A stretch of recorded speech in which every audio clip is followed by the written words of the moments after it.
Arrestation de hauts responsables militaires, le MDN dément.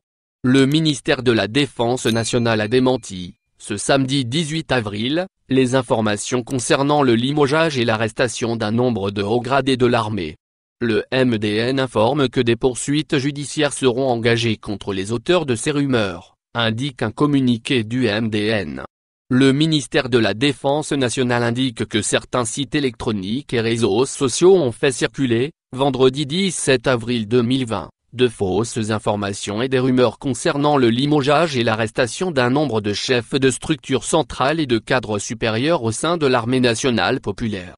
La MDN tient à démentir catégoriquement ces allégations tendancieuses colportées par des porte-voix et des partis mal intentionnés qui n'ont pas digéré les changements initiés par Monsieur le Président de la République, chef suprême des forces armées, ministre de la Défense nationale, précise le communiqué.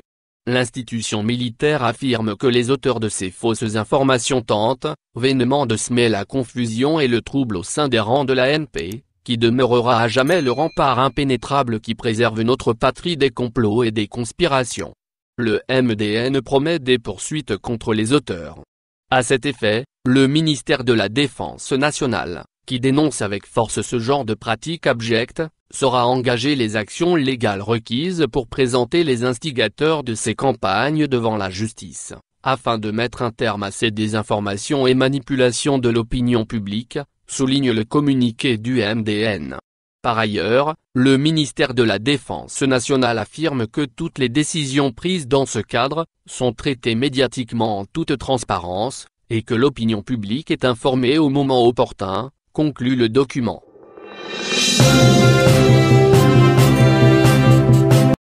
Irak, un photographe algérien primé à l'international. Le photographe algérien Farouk Batiche a remporté, jeudi 16 avril, le prix Spot News du prestigieux concours international World Press Photo. La photographie primée a été prise un mardi de manifestation estudiantine, à Alger. En effet, lors d'une cérémonie organisée jeudi 16 avril dans la capitale hollandaise Amsterdam, le photographe algérien Farouk Batiche s'est vu décerner le prix Spot News au concours World Press Photo pour sa photographie, capturée le 21 mai 2019 pour le compte de l'agence allemande Deutsche Presse-Agentur, montrant des étudiants en pleine manifestation populaire, à Alger. Le photographe a souligné que l'image qui lui a valu cette récompense représente l'Algérie nouvelle à laquelle les Algériens aspirent et qu'ils veulent bâtir. Elle illustre l'union de tout un peuple pour imposer un changement de régime, a-t-il commenté, ajoutant que la nouvelle génération est le locomotive de cette nouvelle Algérie.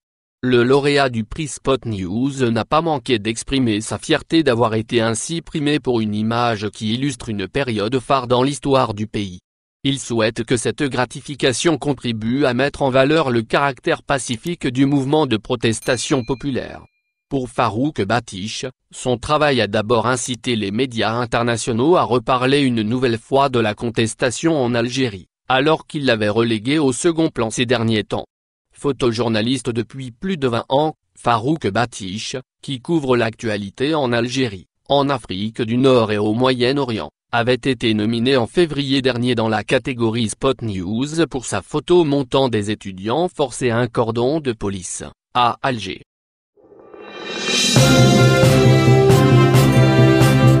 Lac-Chekhem, Bouaza et Belmilou, ces racistes qui ont voulu morceler l'Algérie. Par-delà les faits d'abus de pouvoir et de vénalité qui sont reprochés aux généraux Ouassini Bouazak, Abdelkader Lac-Chekhem et Othman Belmilou dit Kamel, il est une accusation autrement plus grave pour laquelle ils devront rendre compte, celle de tentative de créer des affrontements interethniques en faisant se soulever une partie de l'Algérie contre une autre. Les trois hauts gradés ont, en effet, tenté de semer une haine raciste entre Algériens, encouragé par l'ancien chef d'état-major, le général Gaïd Salah, qui jurait ses grands dieux qu'aucun Kabyle ne serait président de l'Algérie tant qu'il serait vivant. L'ancien directeur central de la sécurité de l'armée des CSA, Othman Belmilou est le concepteur du fameux « zéro Kabyle », reprenant ainsi à son compte, avec plus de zèle, les thèses ségrégationnistes de son ancien chef hiérarchique qui s'est échiné à ghettoiser une partie de l'Algérie. Ce comportement antinational a été encouragé et relayé par deux autres généraux aujourd'hui sous les écrous. L'ancien directeur central des transmissions, le général Abdelkader Lachkem, a joué un rôle prépondérant dans cette opération qui consistait à couper l'Algérie en deux. C'est lui qui a recruté les centaines de moucherons qui infestent les réseaux sociaux pour semer le fanatisme et l'intolérance entre les Algériens. C'est dans les laboratoires d'Abdelkader Lachkem que sortait la terminologie anti-kabyle galvaudée à travers les milliers de comptes factices créés sur Facebook, Twitter, YouTube et autres Instagram.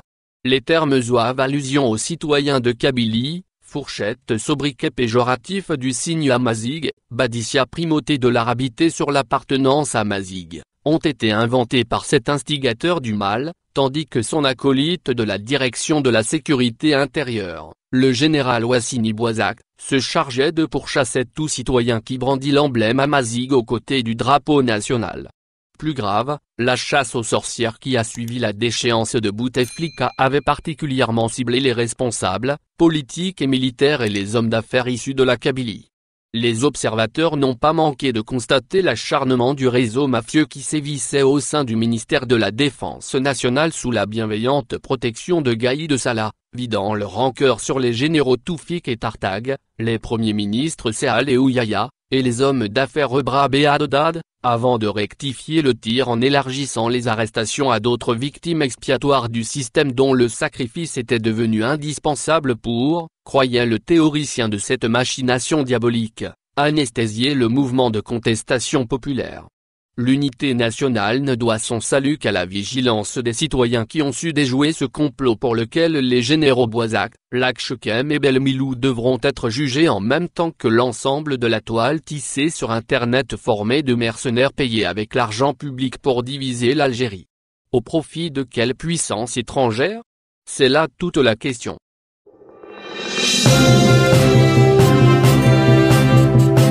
Coronavirus en Algérie. Les médecins libéraux posent leurs conditions pour travailler. Exhortés par le ministre de la Santé à continuer à exercer dans leurs cabinets respectifs, les médecins généralistes libéraux sont face à un dilemme de taille, se protéger ou assurer la continuité de leur mission durant cette crise sans moyens de prévention. En réponse aux sollicitations de la tutelle, la Société algérienne de médecine générale alerte sur situation qui prévaut dans ce segment de la santé. En effet, dans un communiqué publié vendredi 17 avril, la SAMG, qui a réagi à la décision du ministre de la Santé de faire impliquer les médecins généralistes libéraux dans la lutte contre le coronavirus, exige des conditions sanitaires adéquates pour s'acquitter de cette mission périlleuse. À cet effet, la SAMG a appelé le ministre de la Santé à garantir les moyens nécessaires sans lesquels les médecins ne peuvent remplir leur rôle dans la lutte contre le Covid-19, ajoutant qu'il y va de leur propre survie.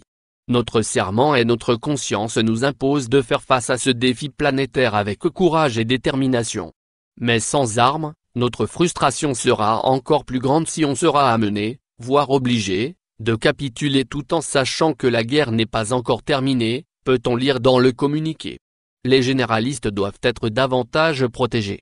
La société déplore le manque de moyens de protection contre le virus, aucun moyen de trouver de simples masques chirurgicaux à la vente et encore moins de trouver des masques FFP2, surblouses, lunettes de protection, Charlotte, gants qui représentent la tenue recommandée dans la note ministérielle numéro 15 du 8 avril 2020 relative à la protection des personnels de santé face à l'infection au Covid-19, précise la SAMG.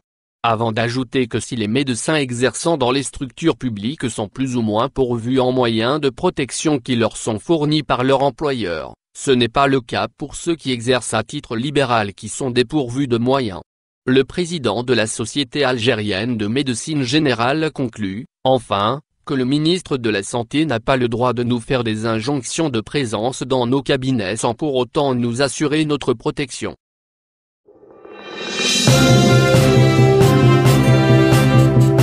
Brahim Lalami et 12 irakistes relaxés. Après 5 mois de détention provisoire, l'activiste Brahim Lalami a été relaxé, ainsi que 12 autres irakistes, ce jeudi, dans son procès en appel. Un verdict salué par leurs avocats qui y ont vu une justice rendue, pour leur mandant. Alors qu'ils étaient condamnés en première instance, faut-il voir dans leur relax un signe de détente annonciateur de la libération de tous les détenus d'opinion. poursuivi pour entrave à la tenue du scrutin présidentiel du 12 décembre 2019, Brahim Lalami et 14 activistes du Irak ont été jugés, jeudi, en procès en appel par le tribunal près la cour de Bordjibou Hariri. Après un procès qui a duré une journée, le verdict est finalement tombé, acquittement pour Brahim Lalami et 12 autres irakistes. Un activiste, qui était en fuite, a été, quant à lui, condamné à 2 mois de prison ferme. Un autre activiste a été par ailleurs condamné à une amende de 50 000 dinars. Mounir Garbi, membre du collectif d'avocats chargé d'assurer bénévolement la défense des mis en cause, rappelle que ces derniers avaient tous été, en première instance, remis en liberté provisoire par le tribunal de Bordjibou Hariri, à l'exception de Brahim Lalami qui avait été maintenu en détention provisoire. Dans son réquisitoire, le procureur général du tribunal de Bordjibou Hariri avait requis, jeudi, une peine d'1 année de prison ferme à l'encontre des prévenus. Brahim Lalami est sorti de prison après plus de 5 mois de détention provisoire. Interrogé sur cette décision inattendue de la cour de Bordjibou Hariri, compte tenu de la situation actuelle, des avocats estiment que le juge de la cour n'a fait qu'appliquer la loi. Garbi a considéré que ce verdict n'est pas une surprise, estimant que c'est une justice en laquelle il a toujours cru. Le juge a eu le courage d'appliquer la loi et d'acquitter les accusés en confirmant leur innocence, dira un autre avocat. Devant la prison, malgré l'approche de l'heure du confinement, des sympathisants, des amis et des membres de la famille étaient tous là à attendre la libération de Brahim Lalami enfin reconnu innocent par la justice. Notons qu'une autre affaire attend Brahim Lalami. Elle est programmée pour le 27 avril, devant la chambre d'accusation près la cour de Bordjibou Hariri.